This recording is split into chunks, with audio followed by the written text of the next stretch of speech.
John, what do you think? What are your takeaways? Is this a statement win for the Celtics? This game was insane. I mean, Denver's a good team, and the Celtics are a level up from them. I mean, every time you looked, it was like, oh, wow, Denver got it to 6, got it to 5, got it to 7. And then you look up again and be like, it's 15. Like, relentless, relentless. And that's happened 3 times, John, in recent stretch here, the Bulls game. Relentless. I'm not – I'm not taking a victory lap over it, but I just keep going back to the offense. Like, I don't care. I don't care about the defense. If your offense is scoring 130 points, you shouldn't, because one, I thought they actually played defense well for spurts tonight when it mattered. Two, again, the defense is a thing where I still believe it's a choice. And when they want to clamp down and when they want to give max effort for 4 quarters, when it really counts, it's there. They're still there. They can still do that.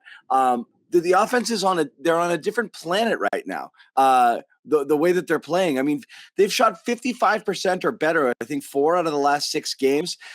They shot 62% from 2 tonight, 43% from 3. This is insane. And we keep waiting for the bubble to burst. And I just don't think it bursts. That's the point. Like, this offense is real. And like, you see comments after the game, first comments we've really seen, like, specifically complimentary of Joe Mazzulla, Al Horford going out there and being like, we're doing what Joe's telling us. He's obsessed with space and pace, and this is what we're doing. And like, this is stuff we're screaming about last year when it didn't look like they have it.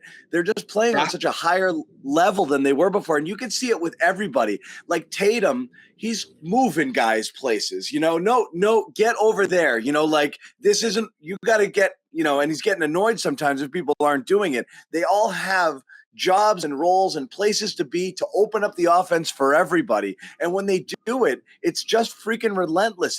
They're just attack, open three. It's a really hard team to defend right now. In addition to a ton of one-on-one mismatches all over the floor when Tatum and Brown are out there. It is such a hard team.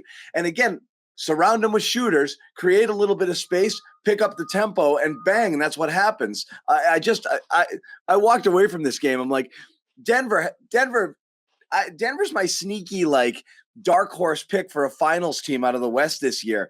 Okay, Celtics are down 2 of their top 6 players, and they freaking drilled them. Okay, so that just shows you what level the Celtics are on versus, I think, a lot of the rest of the league right now. They're somewhere else right now. I'm glad you brought up that Horford endorsement too, because that's a big one. I mean, it's a big one, but all of it, yeah. He's a veteran in the room. I remember talking to him during camp, and I'm like, "Oh, what do you know about Joe?" And he actually said, like, "I don't know a lot. Like, I really didn't get. I just got here last year. I didn't get to know him a ton last year because of the whole COVID stuff going on." And he was impressed at the time, but now he really goes all in there on an endorsement of what he's doing and his role, which is a little bit different. He's almost exclusively shooting threes, right? And everybody just seems to be satisfied with what they're doing offensively. Like you said, everybody's in the right position. Everybody's enhancing each other. Yeah. Everybody's weaknesses are getting minimized a little bit, and they just blow by teams. I think it was Denver last year when I fully bought in too. I think it was a Denver game during that stretch where they were killing everybody, but it was a bunch of chump teams. Then they went out and beat Denver by like a zillion points, and I was like, okay, it's real, And so, like, I kind of got that same vibe, but on the other end with the way the offense was playing. And I know Denver's not a terrific defensive team, but that was kind of the vibe I got. Sorry, Sherrod, go ahead. No, I was going to say it's a little hard to bitch and moan about your offense when you put $130 up on a nightly basis. I mean, what are you going to complain about? You're scoring, you're getting great looks at the rim, you're getting points in the paint, you're getting points behind the 3-point arc. You have literally put together an offensive weaponry that what do you try to stop?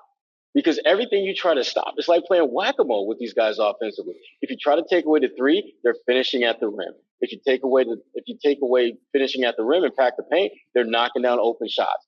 And if you try to like double team or tilt and do all that kind of stuff with any type of regularity, Hayden is at a point now where he's sniffing that out real early and kicking the ball, knowing that either my teammate's going to get an open shot or the defense is going to rotate back and I'm going to get it back, have an ISO one-on-one, and you can't stop me at that point. And so this team, they're just playing a different brand of offensive basketball that we haven't seen anyone at this point can stop. I mean, think about this. They've lost 3 games, 2 of which went to overtime, to the one team that they probably match up the worst against, which is Cleveland, because of the size. And they don't have really the type. This was a big team too. Yeah. And again, this was a big team, but this was a team not nearly as skilled around the rim as Cleveland. No disrespect, but when I think about Jared Allen, I think about DeAndre Jordan. I don't think about apples and apples. It's more like apples and a very small grape. DeAndre ain't that dude no more. I'm sorry. He's not. But Sherrod is just so, I don't know if you're just bummed out or you're just like shocked. I'm just disappointed in DeAndre. I thought he had a little more in the tank than he had. But when did you think that? How many years ago did you think that? And why did that thought get frozen in your head? Because my thinking, John, was that there was enough in the tank so that he would actually be moving, not going fast, but just actually moving. He's just body out there sucking up air. I love all of that energy, but I guess just the whole of it is just so impressive. I think Sherrod said they just beat you so many different ways. And it's just everybody's just so confidently and, just so secure in their roles right now. It doesn't look kind of like, what are we doing out here? I feel like there are times last year where it just seemed disorganized on the offensive end. They were all relying on one guy to make things happen. Even when they kicked the guys for open shots, they weren't going in. I can't. They had 97 points tonight after 3 quarters. They topped 97 points twice in the finals. John, I was going to say, there's some games where if they could finish with 97 points, you're thinking like this was a good night offensively. 97 twice in the finals, they eclipsed 97. It's just it's like a completely different team. What's up, Bobby? I was going to say, I didn't want to go down this road, but you look at what's going on here. You look at what's going on in Utah, and like you got to look at those 2 coaches on Ime's staff last year and just be like, they had the goods offensively. They are just delivering in terms of the system they're implementing, in terms of what they're having players do. And this is what's really shocked me. The players seem to really want to do this stuff. They're committed, smart point guard, facilitating, Tatum running up the floor. Who would have ever thought we'd see Tatum running like this? Brown getting off the ball, even though he wants to grow as a playmaker, but becoming a screener, something we never saw him do last year. All these guys are doing stuff that they've been somewhat resistant to do in the past, and it looks so natural. And this is the question I really can't get an answer to right now: is what? Where's this commitment come from to pace and all this screening and passing and stuff that it looked like was death to go through last year? Well, it's interesting because Kess, our man Kess here, a loyal a viewer on the Garden Report. Excellent point here. And I know Kess was not a Brad guy, very unabashedly so. We heard about it quite a bit, and I think we were all there on it. During those last days of Brad, I think we were there, they needed a new voice. But again, I know Bobby, and I'm not calling you out here, but a lot of people thought it unimaginable that this team could ever be coached by Brad. And as Kess puts it in this comment, since then, you've now had 2 coaches that have taken the team to levels you would have never guessed they could get to, and that they never came close to, but that they never achieved with Brad, which is crazy. Ime took him another level last year with his defense, and now whatever's going on with this Missoula offense, and I think as much of it has to do with growth of the players. I always thought the key to this team reaching another level was Tatum and Brown continuing to level up. Growth is not linear. It's not guaranteed. Some players take steps back.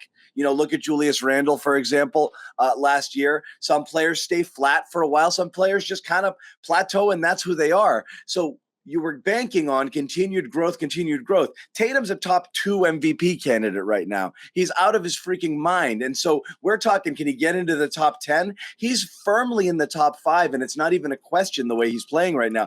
Those guys have leveled up. But to the question, why are they taking to Joe? I think so much of it has to do with fun. Offense is fun. Defense is work. If that's how you're going to win, and you say we go out there and we space it around, we whip the ball around, and we score 130 points a game, and we all touch the ball, awesome. Sign me up for that, and that's kind of what they're doing right now. And if you see results, you buy in a little bit more, and the results are there extremely early from preseason, Bobby. Game 1 what did we say? Oh my God, the pace and space that this team is playing with. We right couldn't out of the believe gate's it. Incredible. Right out of, I was like, Tatum's running. They're pushing the ball. They're looking to run. Yeah. They bought it early because I think they wanted to. I think they like it. And so, and then it started to work. And then from there, you're putting up a friggin' 130 spot, like it's nothing. It's unbelievable.